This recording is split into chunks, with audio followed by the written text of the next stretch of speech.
Here we go again. Hot off the heels of the Intellivision Amico debacle, we have yet another scam console entering the race. The Bash Box, the shovelware box of the future. This thing can provide you hours and hours of entertainment that you could buy for half the price on your own at AliExpress. You can pay double for it right now and pre-order it and hope that you get one eventually. Yeah, the Bash Box. This thing is an absolute catastrophe, embarrassment of an attempt of extorting the retro game community once again. And I think, honestly, at this point, if you're going to fall for this, you deserve to get scammed.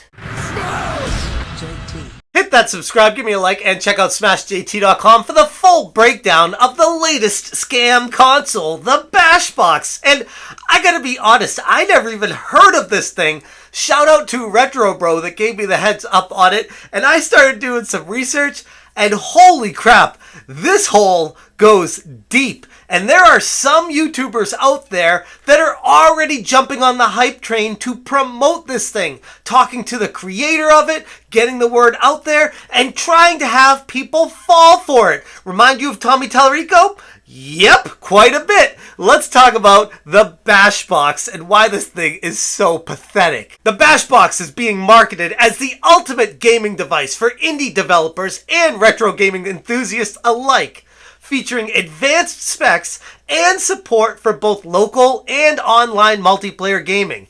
However, given the past disappointments that we've recently had in the retro gaming industry, there's plenty of warranted skepticism to be found here. Sure, as I'll go into with the specs here, they're interesting enough, they're decent enough to be running some basic indie games, but at the end of the day, one, who's asking for this? And two, who's going to pay the absurdly high $250 price tag just to play indie games that you can already play on your PC or Nintendo Switch right now? Bash Box offers promising features like multimedia capabilities and a focus on indie and retro titles. The success hinges on the actual performance and community adoption, not just the marketing fluff. If you can't already tell, I'm extremely skeptical, and I'm very mindful of previous failures like the Coleco Chameleon and Intellivision Amico, just to name two,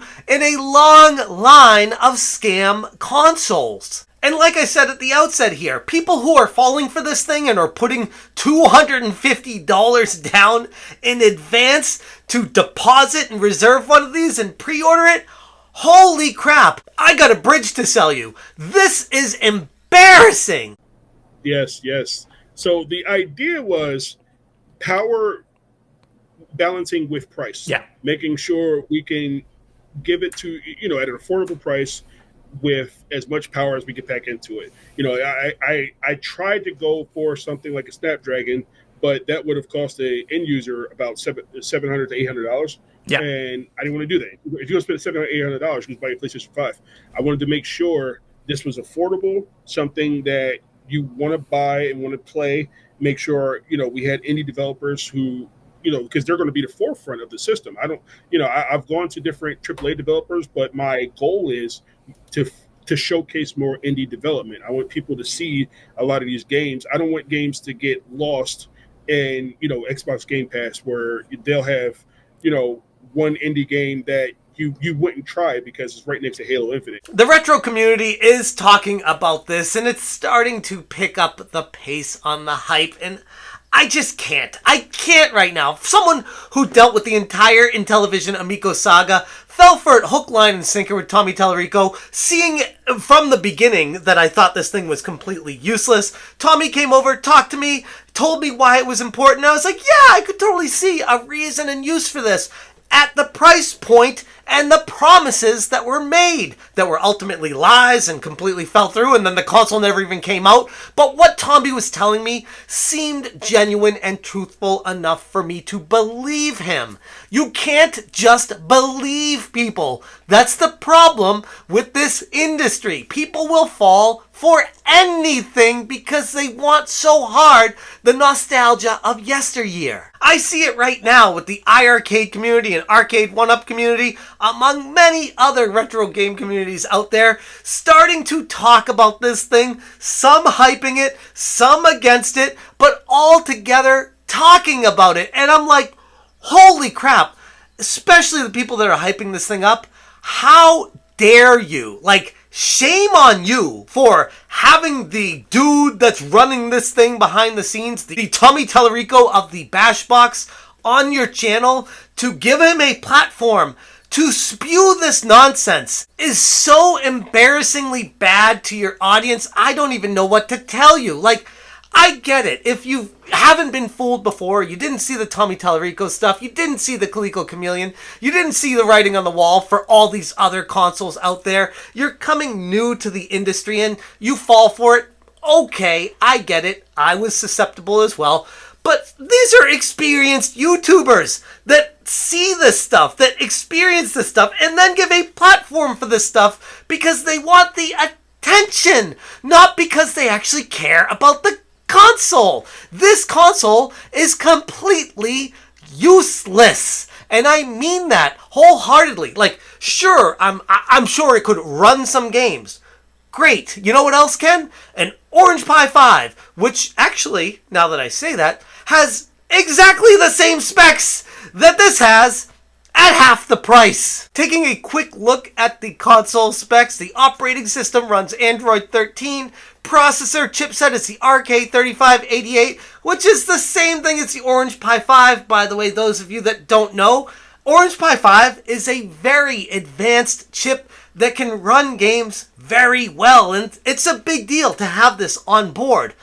But at the same time, it's an Orange Pi. Like, maybe this console exists for the people that are afraid of getting an Orange Pi and dealing with the OS and trying to figure it out on their own. They just want it to be done for them.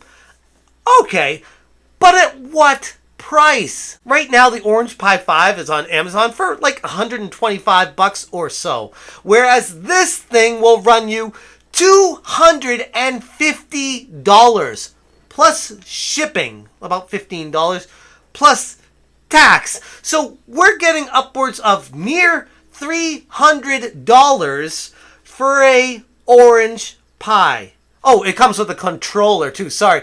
This controller from AliExpress that you can get for $10. Okay, so all in, you're spending nearly $300 compared to about $150 for making one on your own. And you know what? Okay. Maybe people want the convenience of not having to deal with an Orange Pi. They just want to have a console that they can not do anything with, not fiddle with, just put it down, plug it in, and it works. Okay. Why the hell would you buy this for $300 when you could just use your PC? Or, I don't know, use your Nintendo Switch? Who is this for? CPU octa-core 4X Cortex A76, 4X Cortex A55, GPU ARM Mali's G610 MP4, memory RAM 8 gigs, connectivity, it's got Wi-Fi, Bluetooth, it's got a USB port, HDMI. Not so different from an Orange Pi 5 yet again, but here's the thing. It's almost like this is being marketed as something well beyond just an Orange Pi 5. Okay, but what does it do? What's the buying proposition for the end user, the customer, the retro gamer? What can this thing do? Well, it's being marketed as an indie machine. This console is going to be marketed for indie developers to make games specifically for this console to be sold from this specific console in the Google Play Store. But if that's the case, just like the Intellivision Amico, what indie developer out there would waste their time, energy, resources, and effort on a game for a console that is going to have, 20 of these out there? 25 of these out there? Like, it makes no logical sense. It's the same issue that Atari ran into when they made their console as well. At least they got it out there, an overpriced, underpowered PC. It got out there, great, but it didn't hold true to the promises from the outset of what they were going to be doing with it. Which is the same damn thing that if this thing actually does come out, would face. They're focusing on exclusive titles. Stop me if you've heard this one before.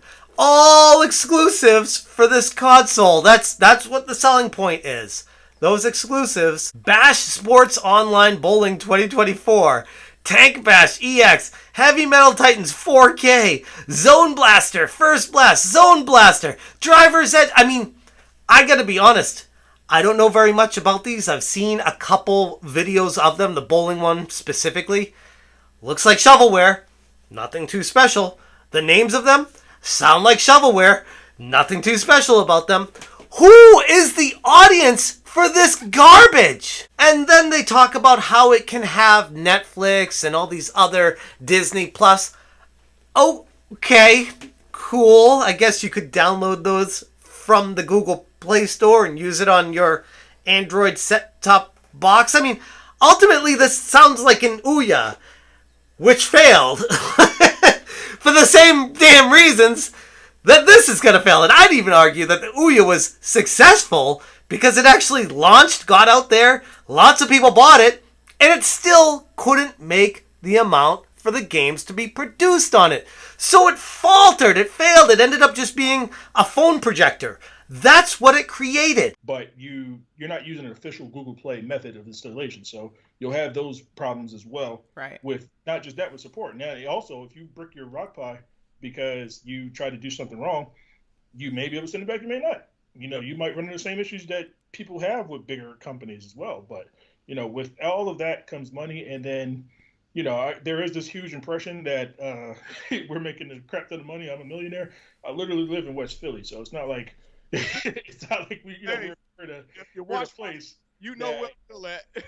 Yeah, if I was doing this for the money, believe me, I would be charging a lot more. So why would someone spend $250+ on this thing to have it as a glorified Netflix player when most TVs, I don't know about you guys if you're buying a TV anytime in the past 5 years, are smart TVs that come default with all of these programs anyways? There is literally no reason for that. If the Bashbox is even real, is it trying to be too many things at once? For gaming purists, especially in the retro community, the emphasis on gaming quality and authenticity is so important. The addition of unnecessary multimedia capabilities shouldn't distract people from its main core purpose, the indie machine, as it's being marketed. It's so completely ridiculous that I have a hard time talking about it without laughing. The Bashbox console website itself looks like it was made in about 10 hours. It looks like it's from 1990.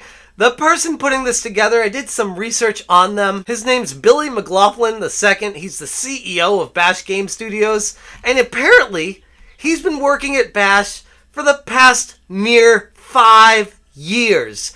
And when I research Bash Gaming and Bash Gaming titles that he says he's worked on, I can't find a damn thing out there. There's no Wikipedia about it. There's no information about it. There's no one talking about this. It's a very small company, i.e. one guy that says he's not only the developer, the founder, the creator, but no, he's the CEO of this company. Well, hell, I guess I'm the CEO of Smash JT. Saying you're the CEO shouldn't imply that it's a legitimate organization that people should be spending $250+ on for what amounts to be a no-name company peddling an Orange Pi 5. This is just more shovelware garbage and a long line of shovelware garbage that is being peddled as a prime gaming purchase opportunity for retro enthusiasts out there.